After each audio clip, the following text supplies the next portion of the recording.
Number 8 out of 10. We call this engaging data management, but sorry, engaging senior management, but really it's about engaging all types of stakeholders. We do accept that early on in the process of building your data governance capability, there are some cohorts that are more that you kind of need to get to first. But this webinar does cover off kind of different ideas about how you might wish to engage those stakeholders at different levels with different messages. There isn't, here's a spoiler. There's not one message for everybody, sadly. So here we are, number 8. Last week we talked about common pitfalls. Really interesting vote on that. You can see that on the if you go into our resources section on the website, you can see the results of that. We also post every week on LinkedIn with our thoughts on that. So do feel that if you want to see that stuff and see what we have to think about, then do have a look on LinkedIn. We've had a couple of people again this week saying they couldn't find the recordings, so we've sent that back out. If you don't know where the recordings are, put it in the chat or whatever, and we will put in the resources page that you can find everything there. Okay, let's crack on. So traditionally, I'm not sure that kind of data people have always been that great at communicating. We certainly noticed this back in the day when we were doing the Headit program. For any of you were involved with that, is that if you go to somewhere like a Schrock or any kind of conference around data, we're quite good at talking to each other. We're not always quite good at so good at getting our message out to a wider group who may not be kind of data people. So I think the first thing we have to do is to start and have a think about what are our groups? What kind of groups do we want to be thinking about? So we've kind of created like a straw man here. I mean, every university is going to be slightly different, but this is just to give you an idea of the types of different stakeholder groups that we might have. And they really fall into 3 broad categories. You've got the university leadership group, which, your senior management team, the team that we've kind of said that we're going to need to really get on board certainly early on in the process, but they're not the only team. There's certainly lots of other people. So professional services is probably where we look next, because often we start the data governance capability tends to start not always in the professional services side, and then it kind of sometimes it expands out as the academic side. Not always, but sometimes. But we do need to appreciate those audiences are very different. They require very different messaging. They require there's different benefits. There's certainly different ways of engaging with them. And then we've kind of got these other groups, and that might be so smaller groups, and we haven't got library on here, for example. Like I say, it's a very simple model, but we might also think about external groups. So do we want to talk to our regulators? Do we want to talk to our funders about what we're doing? So we've kind of got lots of these different groups, and I'd love to be able to say to you that we could just say, if you can find a good message for your university, you can apply it to all of them. But I think you could probably already see that's quite a difficult thing. However, there are some themes that do carry through that we've talked about at length already in the previous 7 seminars, which is that authenticity, speaking with the tone of language that your university uses, kind of pushing at doors that are open, understanding what the university kind of is interested in and getting behind that, and sort of having the narrative and the kind of context that your university would say, yes, this is something that we want to engage with, rather than using kind of generic language or kind of just stuff that you've read on the web. I know you're not going to do that, but we do still see a lot of that, and you essentially disenfranchise people. And when you communicate to people, especially early on about data governance, you kind of want to get it right first time. Not always that easy to go back and talk to them again. Ralph, what have I missed on this slide? No, I think you've covered everything there. Oh, thank you. Right. Okay, cool. Give yourself for a sniff. Apologies for that. Okay, so you've probably all seen this kind of drawing. But I do think it's a very useful way. I'm not a comms person. Ralph's not a comms person. And we find this very useful for when we're thinking about working with a new university. We tend to work with that university and say, what does this look like? And there's a couple of things that are really important about this. One is it's not static, is it will change over time. So you may find the people who have a lot of influence. So on the left-hand graph, the side of the graph there, on the y-axis, and people who have a huge amount of interest. You may find they are the people you want to go to first. If I've got a senior sponsor who's very interested in this, they're going to be up in the right-hand quadrant. I'm going to be looking to work with those. very closely, maybe get them on board, get them to sponsor my, whether it's a POC or whether it's a other kind of initiative, or whether they're a sponsor for an SRO for a project or something like that. So realistically, that top right-hand side early on is likely, if not always, to be the more of the kind of senior staff. But you absolutely need to keep the other people informed, people who are very have a lot of interest but may have a lot of influence and a lot of agency. They're the people that often don't get heard. So you kind of need to make sure that you don't forget about those people. And also the people that you really want to, that have a lot of influence but not very interested. You've got to find a way to bring them in, maybe later on. And then there are certainly groups that you definitely want to keep informed. So, you might be thinking about your partners here, your data protection officer, your head of project. So people that you kind of know need to kind of be with you on the journey.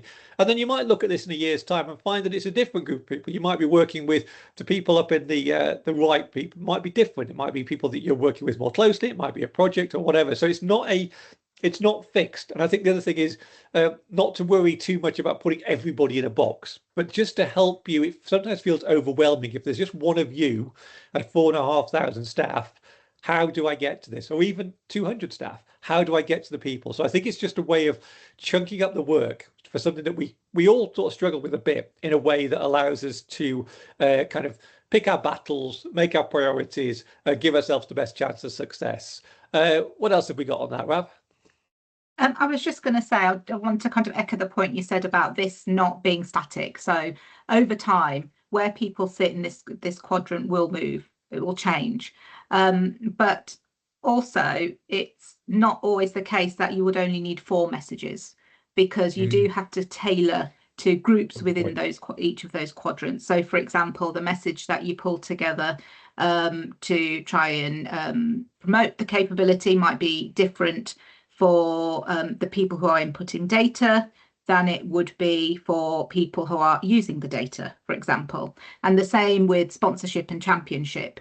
You may want to have one message for those that have high interest and high influence, but for those that are going to be seen as the lead for the capability, versus those that are people you need to get on side in order to roll out the capability. So there has to be tailoring in the messaging, and that can move quite a bit over time. So this is a really good framework to keep on top of those messages and create a bit of a catalogue of who you need to work with, when and why, because things will change as you progress into that journey. Yeah, and I think there's the benefits are different for people as well. So it's kind of and also some things don't work. You'll try something, it doesn't work, so you just don't carry on doing that. So I think this is kind of a nice way to think about it, but it's still a bit abstract. So we wanted to kind of spend the meat of what we're going to talk about today, kind of talking about the 3 ways to do messaging. Now, this is taken from some work by Scott Taylor, which I've got used with permission. Scott's book is in the appendix. I've actually highlighted it this week so that you can have a look at that. It's quite a thin book. It's quite a cheap book. It's worth a read. It doesn't talk about HE, but it's a very sort of very good way of it. Somebody that spent a long time working out how to communicate this kind of stuff. So if you are interested in more detail, definitely would recommend Scott's book. But really, what you're trying to do is you're trying to think of the 3 V's. So you're trying to say, what's the vision? So we talked about this in the second webinar, I think. So really trying to think, whenever you talk to people about the capability, what you're trying to create, is to give them a view of the end state, because often what they see is just all the problems, all the things that are in the way, all the structural issues that we currently have. So do you remember last week we talked about pitfalls and challenges? So they see those things. So you'll talk to people about doing this stuff, and they'll immediately go to well, I haven't got time, or we can't do that, or it's not a priority. So it's really important to have this in your head, that's saying, if we are successful, here are some outcomes, here are some things that are going to change, and it's picking the ones that that stakeholder would be interested in. So it will be different for different people, because some people it'll be less work for you, the phone will ring less often, you'll get less emails. Some people it will be, this supports this strategic initiative that you've kind of signed up for, that you're taking the lead on. So always, and I think it's important that one's first, always that V about what's the vision, what's the thing that we're trying to get to, because that's what people tend to get excited about. You may have heard the expression, you don't sell the sausage, you sell the sizzle, and the sizzle is like, what's it going to feel like? I think the voice, we've kind of done this to death, but this really is voice and vocabulary. In fact, let's take those two the same. It's like, we want to be kind of using the channels and the way that the university successfully, so not the unsuccessful, but the way that kind of captures people, the kind of communication sort of channels, but also the tone of voice and all of that kind of stuff. I think the things that we see where it kind of really makes us cringe is where we can see it's being written by somebody that doesn't understand the university, or it's been, as I say, taken off the web or something like this, and it's just going to bounce off people. They're going to look at this and it's just not going to pass their BS generator. They're going to say this is rubbish. They don't understand the university. They've not thought about it. They've not engaged with us enough. And they're not going to be able to make this change because they don't understand us. And I think the vocabulary is kind of similar to that. And that what you're trying to say is to try and pick the language that people care about. So if somebody is really sort of struggling with an operational kind of issue that you think this thing's going to resolve, then let's talk to them in that language. I think we're quite good at that, actually. It's when we're trying to sort of couch it in a language of when we're talking to our most senior stakeholders and not kind of getting in too much into the data part or the technicality of it, but getting them to kind of use a language that they understand. I think Ralph's probably got many examples of this when you're doing BI. A lot of people, the difference between like telling the story and giving the data, I think this is very much a similar thing. It's a good way to think about it. In fact, I think I'll just stop now and hand over to Rav and get you to maybe talk a bit about those things, Rav.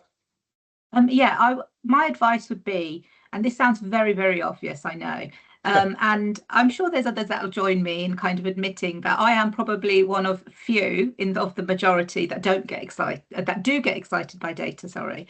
So it doesn't take much to get me engaged.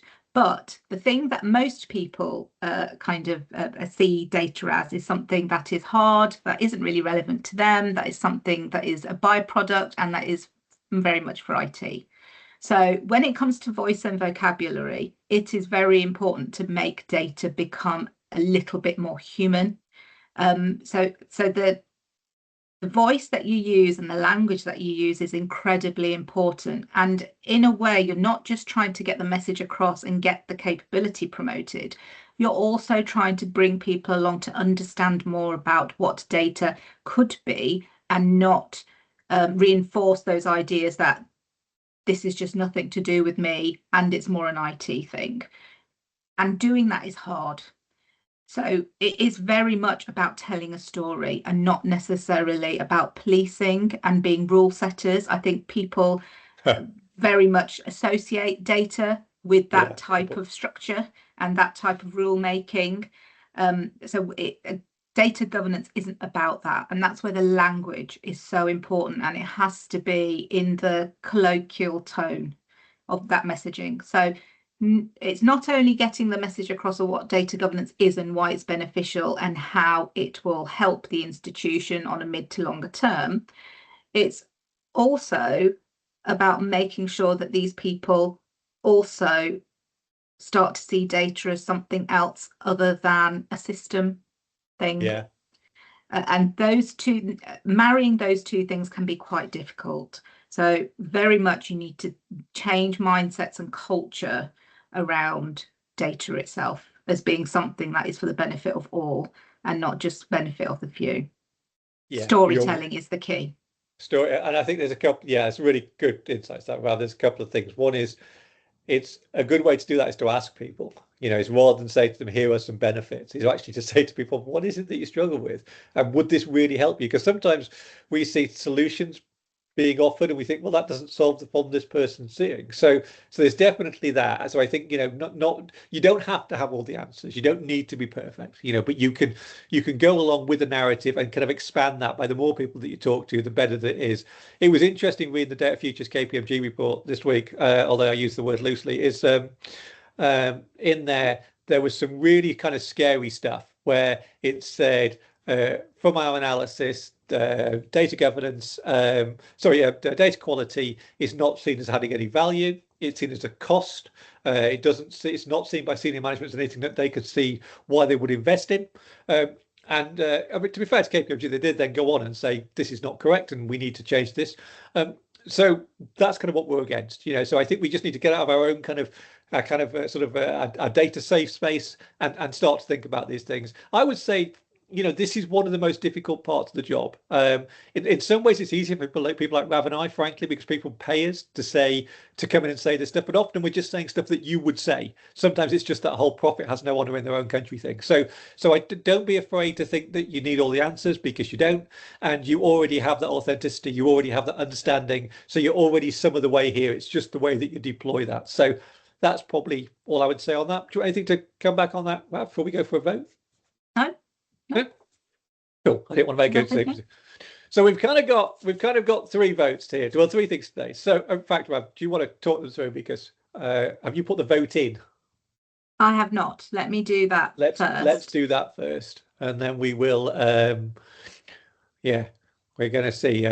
We're going to see whether there's a few people I know on this call that have been through this with us before, and trying to work out the strap lines of always ends up with a fair amount of hilarity. But let's see how you get on. Go for it, Rob. Okay, right. So I've just popped the link in. Let me talk you through it quickly. So this is very much about messaging.